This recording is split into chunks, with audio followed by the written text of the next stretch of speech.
Pachipamwe muri Zimbabwe. I hope you are having a wonderful day. Kumativi manenyika kwamuri. Regai tipinde munyaya yedu yekutanga hama dzadiwa. Tinokufarisai mose ndati ndiuyewo pano nditaure zvandakaitwa namai vangu. Muno muna nasisi vangu. Ende ndoziva kuti muchanoudza amai ndati nditurure mutoro pano. Ndiri murume atibvei zera zvangu zvadaro. Ndakabarirwa mumhuri maitambugwa. Asi azvotaiva muno mudhorobha reHarare.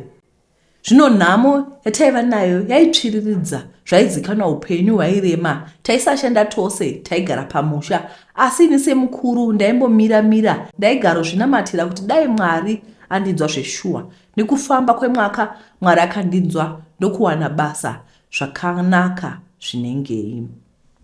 Ndakabva ndazofunga kutora mukadzi ndokubva uya pamusha. Takagara gore rose, basa ndokubva rapera zvisina tsarukano. Ndapererwa nebasa taive tava nhapwa ini nemukadzi wangu nekuda kwamai vangu. Nhamo yakadzokazve mumba, ini ndaiswera ndisipo ndichimiramirawo kuti tiwane kudya, asi mai vangu ndivo pavaiswerera kushaudha mukadzi wangu. Makore akafamba, ipapo ndainge ndava nevana vaviri, mukomana nemusikana, asi upenyu hwaive hell. Ndaigara namai sezvo ndiri ini ndaibatsira pamusha. Kumba kwemudzimai vaive vakabudirira, asi nhamo takaiona tese. Taitombobatsirwa kubva kwana ambuya. Mukadzi yaimurova nhamo achiitwa nhapwa. Ndakazowana basa rimwe futi, zvakaoma. Mai vangu vakabva vatanga kuti siya mukadzi, asi ndakati kana ndomuda. Ndabva naye kure plus ndomuda munhu wangu.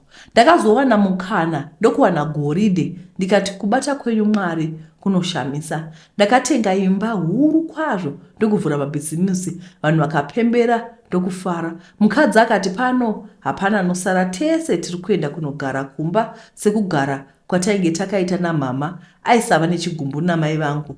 Tese takaenda ndokugara hedu, upenyu ukatochinja.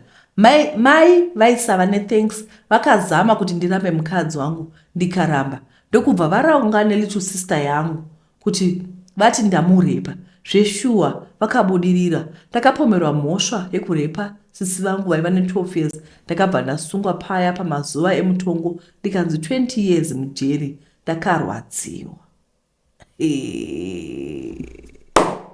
Iyi yangoperera ipapapai. Iyi ndoshuvira kuti ngadai itawa kuti zviro zvakazodii.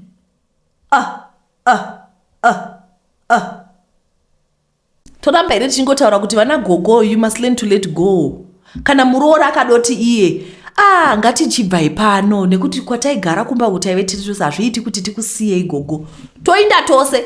Iwo uchiti uri kuiti kwai tsitsi dzinotsitsirira, hedzo dzavatsitsirira. Looks like vakabuda mujere semaonero angu, ndosaka vanyora bhozi vakapiwa wanzi kwai warepa munhu 12. Ugonoenda kujere kokuti examiner 12 year wacho natione kuti arepewo. I don't know. Kuda vakaenda kuda havana meno nyacho yangopera yakadaro. Ndakakura ndichigara nasisi mwana wokwamai guru. Murume wavo akandibata chibharo. Pavaizviita izvi, sisi vai vakamira padoo vakatarisa. Pakapedza vakapinda vakati unyarare kuti zii, nekuti ukangozviti bufu pachamera makuwa. Vakati sezvo vari mukoti vachandisona ndigodzokera kuita mhandara. Vakauya mangwana ezuva randabatwa nemurume wavo. Vakati ndivhure makumbo vandisone. Ndikavaudza kuti ndiri kurwadziwa. Vakati zviri nani ndingorwadziwa kamwe chete. Pavakandibaya kuti vasone ndakarwadziwa, ndikavati ngavasiye ndichapora. Mangwana acho ndakanzi ndinotsvaka chingwa kumukoba 6 kwaTM. Kwaive nebhakari yainzi Parama. Endi kwaiva kure. Pandakasvika kumba, banguru vaidzipa sisi pasofa zvekuti dai ndisina kusvika panguva yacho vaiurayiwa. Vaive vaburisa rurimi panze vachikava-kava makumbo.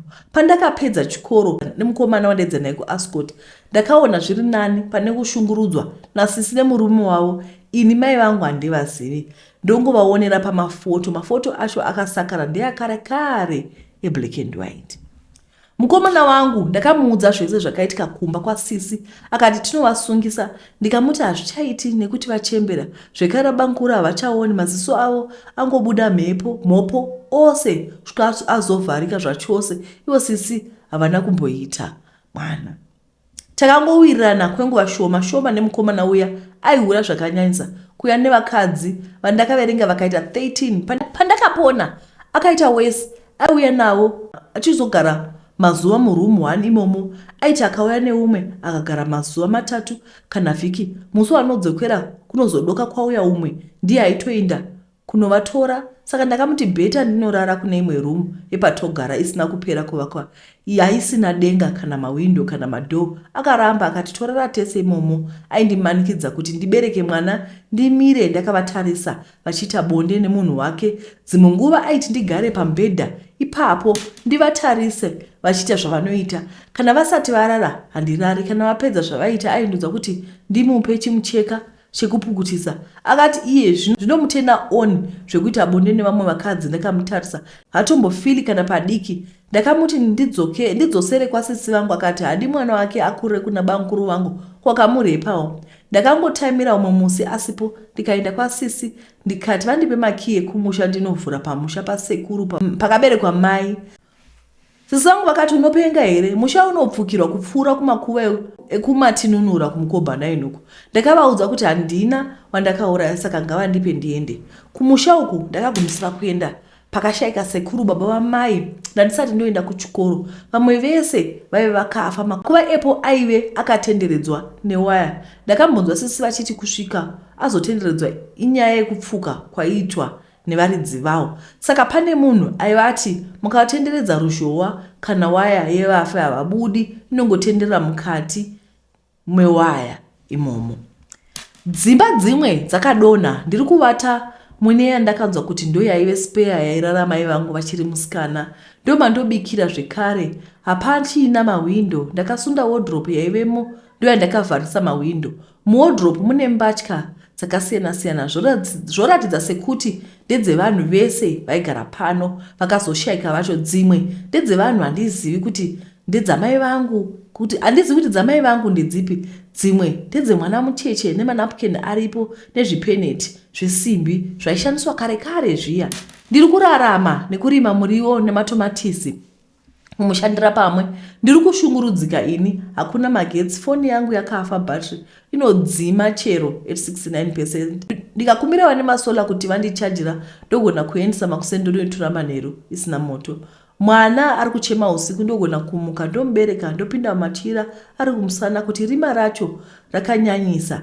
Dzimwe nguva ndohwa sekuti dhoo rewardrobe, madhoo ewardrobe ari kuvhurika. Madoko ndakanzwa nekuti wardrobe zvaiita sekuti munhu ari panze ari kunoka zvinyoronyoro. Mamazuva ndonzwa chimeti chepanze chichiroherwa pamadziro chodzorerwa pasi. Ndakaona chibhuku chiri kuratidza kuva dhayari ramai vangu. Mamwe mavara haachaonekwi, mamwe mapeji akanamirana senge akambodigwa mvura. Pamwe pakanyogwa zvekutevegwa kwavaitwa nababa vavo mushure mekutizira baba vavo kuzvishavane kumusipani. Zita rababa vangu harisi kunyatsoonekwa, pari kuonekwa Thomas. Ndofunga kuti vainzi Thomas, senemu haichaonekwi. Mai vangu vainzi Faith Shumba. Kana baba vangu vari vapenyu vachiziva kuti vakaita mwana nemunhu anonzi Faith aibva kugokwe, ndiri kuvatsvaka. Ndanetseka ini, ndiri kurarama nezvipoko pamusha pakaberekwa mai vangu. Ndiri kunetseka, handizivi ramangwana rangu. Zvindobata 24 muna July. This is a very unfortunate story yekuti kwai mwana wakatanga kuda wakarepwa nabanguru kwekutanga, akaenda akanorogwa nemukomana. Mukomana wacho hanawo zvakare musoro, anga kudounza pfambi mumba imomo, wachunzwa mumwe wakadzi achivata nayo. Like this is a very story of pain, history yepain chete. This is pain after pain. Zvinogwadza izvi.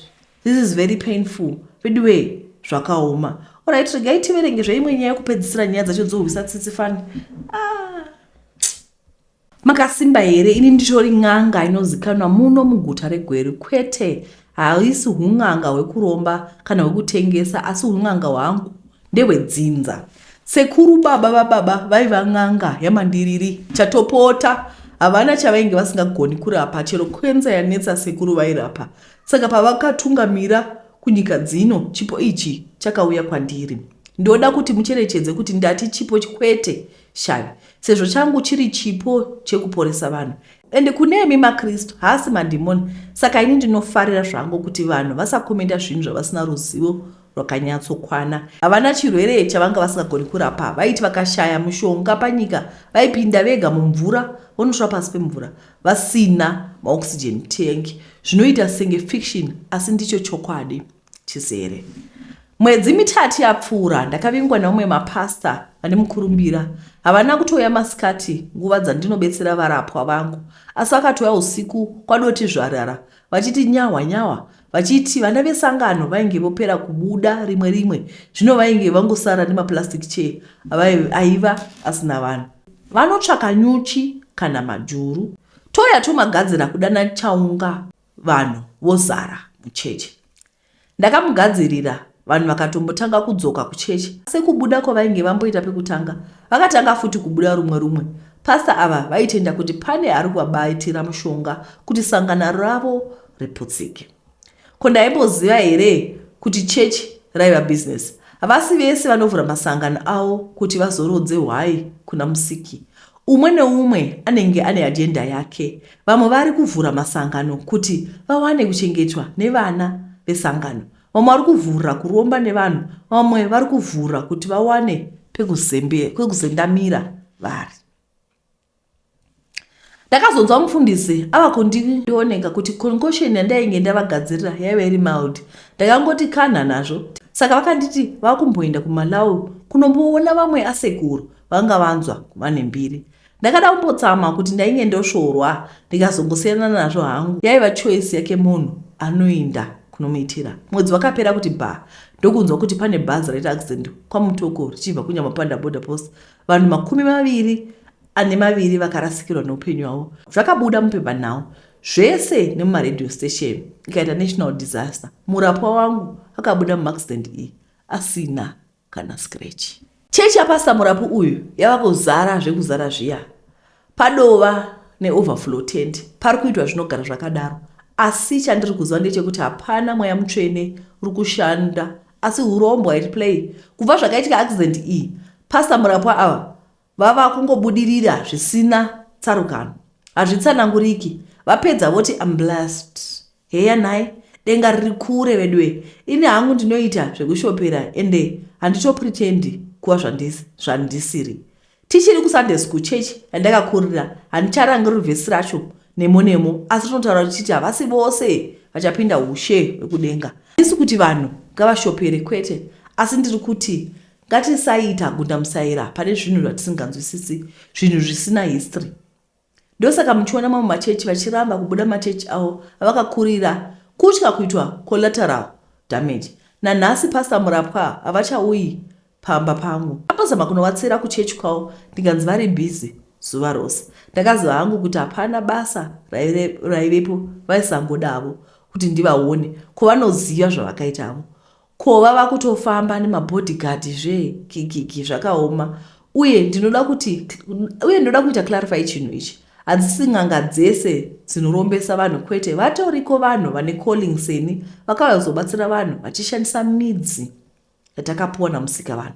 Ndinotoona zvangu kuti kurapa zviri genuine kuri nani than kupretenda kuva zvausiri. Ameno, each to their own. Ndakadzidzawo kuti hasi ese maaccident akakonzereswa nehuman error yevachikairi, asi mamwe akakonzerwa nevarombi vatinenge takagara navo mubhazi pazviteshi.